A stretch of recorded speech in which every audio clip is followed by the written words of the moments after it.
What's up, boopers? Welcome to my Black Desert Online Wizard and Witch class guide. Now before you say, "Hey, that's not a wizard, that's a witch," both the classes have the exact same skills. The only difference is their names, and one has a beard, the other one has boobs. So let's get started. Boop. Wizards in Black Desert Online are a support ranged caster class that use staves in their main hand and daggers in their offhand. Their primary resource is mana. They do use stamina, but only for 2 or 3 skills, and mana consumption will be a big theme here, so let's get started with their basic skills. Bound to your left key is your staff swing, if you feel the need to hit things with a pimp cane. The main use of this skill will not be for damage, but rather mana regen, but you won't really use it often. Bound to your F key is dagger staff, but unless you rolled a wizard just to prison shank people, this skill also won't see much use. The default dodge skill for wizard is avoid. It uses stamina, but the stamina cost can be reduced at higher rank. Your secondary mobility skill is dimensional movement, a short range teleport that provides a movement boost after use. Higher ranks increase its range and put it at a 7-second cooldown, which seems pretty low, but keep in mind it has a cast time that can be interrupted. I also recommend hotkeying this to your hot skill bar because it is default hotkey to shift space, and that can sometimes result in you jumping or sprinting instead of teleporting. Bound to your right key will be magic arrow, consuming 2 mana per shot. This is your main attack that you'll use to pull stuff or finish it off, and is pretty much the only spell in your entire kit that allows you to attack while moving.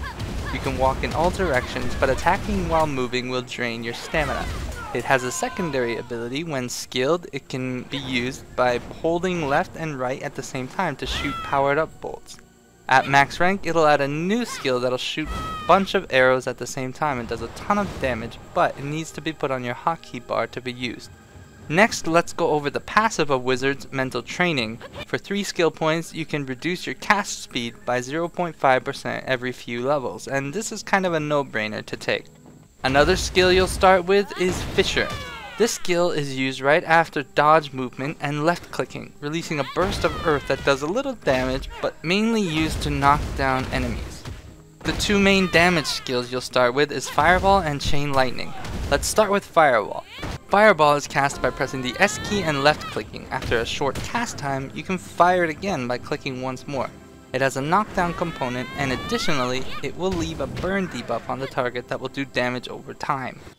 Fireball comes with its own combo skill, aptly named Fireball Explosion. This is castable by holding right click after casting the fireball to cause it to explode a second time for even higher damage. And this damage gets a percentage damage bonus from your maximum mana. Fireball has a 5-second cooldown, and while it can be cast while it's on cooldown for reduced damage, Fireball Explosion cannot, and has a 13-second cooldown at max rank. And at higher levels, Fireball is rarely worth casting without being able to chain Explosion into it, thus essentially putting a 13-second cooldown on both of these skills, which means you'll need to alternate your damage sources. So let's take a look at Chain Lightning.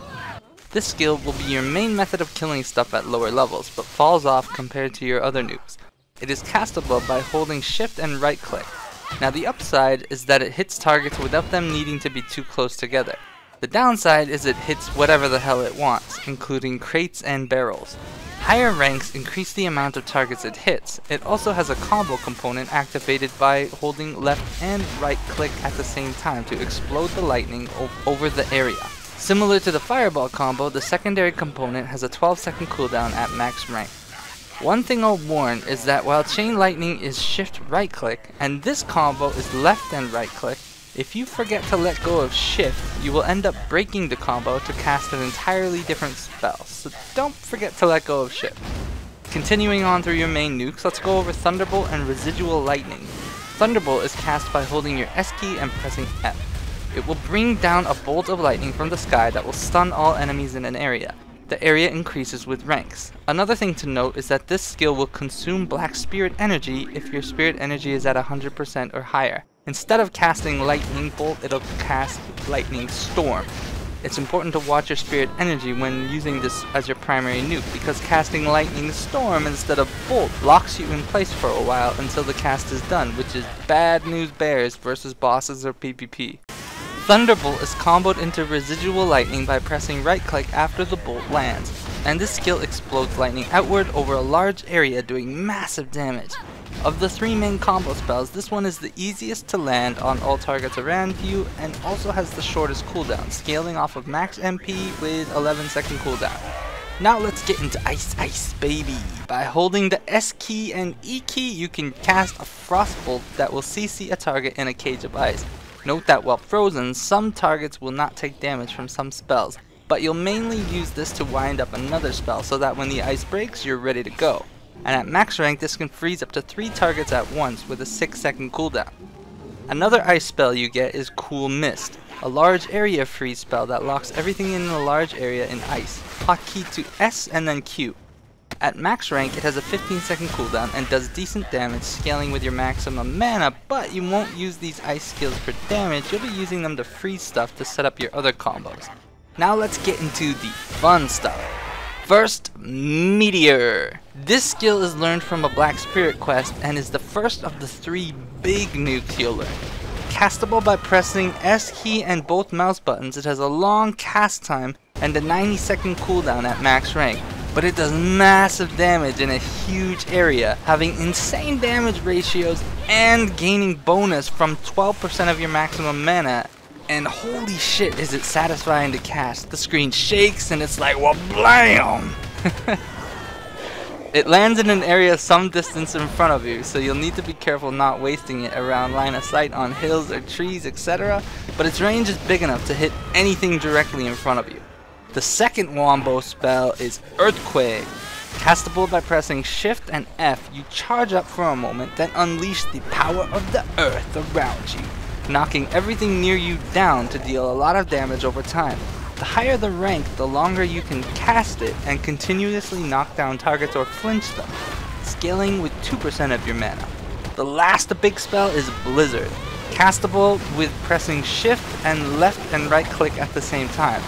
This skill releases a torrent of ice on enemies in front of you after charging, slowing and flinching them. You can hold the storm as long as you have mana, but it'll drain your mana quickly. Note that while all these skills have ridiculous damage ratios, they also have nasty cast timers and long cooldowns. Luckily, our good friend is here to save the day, Sage Memories.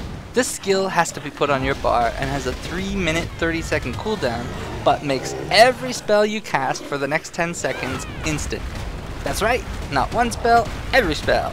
That means you can wombo the shit out of somebody every time this is up, assuming you don't get knocked down. But that's it for wizard damage spells.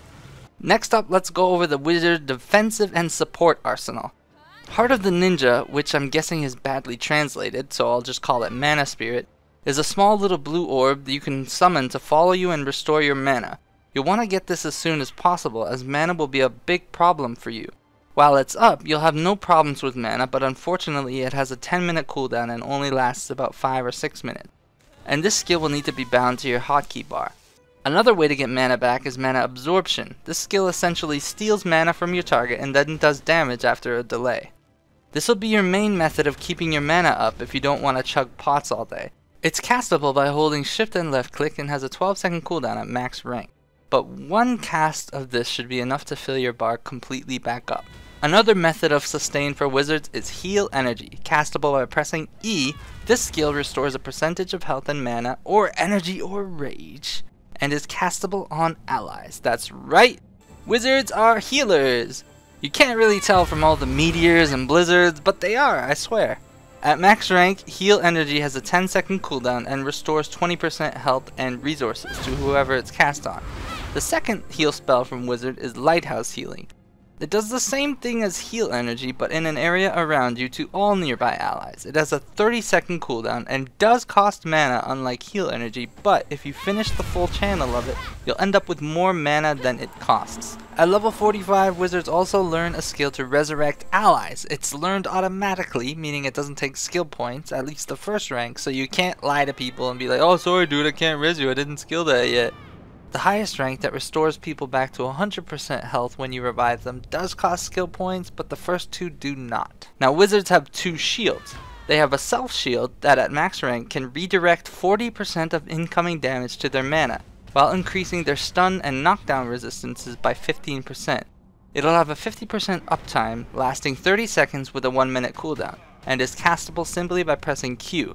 Holding Shift Q, however, will cast an area group buff that reduces damage taken by all allies nearby. It has a long cooldown and is fairly short duration, but at max rank the buff can last 8 seconds with a 1 minute 40 second cooldown. This is kind of like an oh shit defensive cooldown for your group. The last support skill a wizard has is Order of the Fast. Just like the name implies, it increases the casting, attacking, and movement speed of the wizard and his allies by 20% for 30 seconds at max rank. The most beautiful thing is that at max rank the skill only has a 50-second cooldown, giving the buff about a 60% uptime. It's worth noting that while attack and movement speeds from gear are capped at 5, they are not capped from buffs, so this is a good reason to never leave home without a wizard. This skill must also be registered to the hotbar. Last spell is the badly translated Tanking Sprite, and this guy is gonna be your bro for soloing world bosses. It lasts 20 seconds and pulses a taunt to get the attention of nearby enemies, at max rank having a 30-second cooldown. So with that, let's transition into gameplay. Aoe Grinding is really simple as a wizard. Pretty much everything you do is Aoe. You'll need to effectively manage your cooldowns and alternate between 3 main nukes of Multi-Arrow, Fireball, and Thunderbolt. In most cases, any one of these is enough to one-shot an entire group, and anything not killed can be finished with arrow shots. Against bosses, you'll rely heavily on kiting. Against fast bosses, you'll have a hard time finding any openings to do any real damage, and will spend a lot of the time kiting and dodging with just magic arrow and avoid jump and teleport, with a mana absorption to keep your magic up. Any openings should be used with your instant cast spells and huge combos. You can find openings by making use of your red Tanking Sprite every time he's not on cooldown. Wizards, however, truly excel in groups. Their kit is built around having someone else in front of them so they can stand still and cast all day long while healing and buffing their front line. They struggle in 1v1 PvP but excel in sieges and group fights.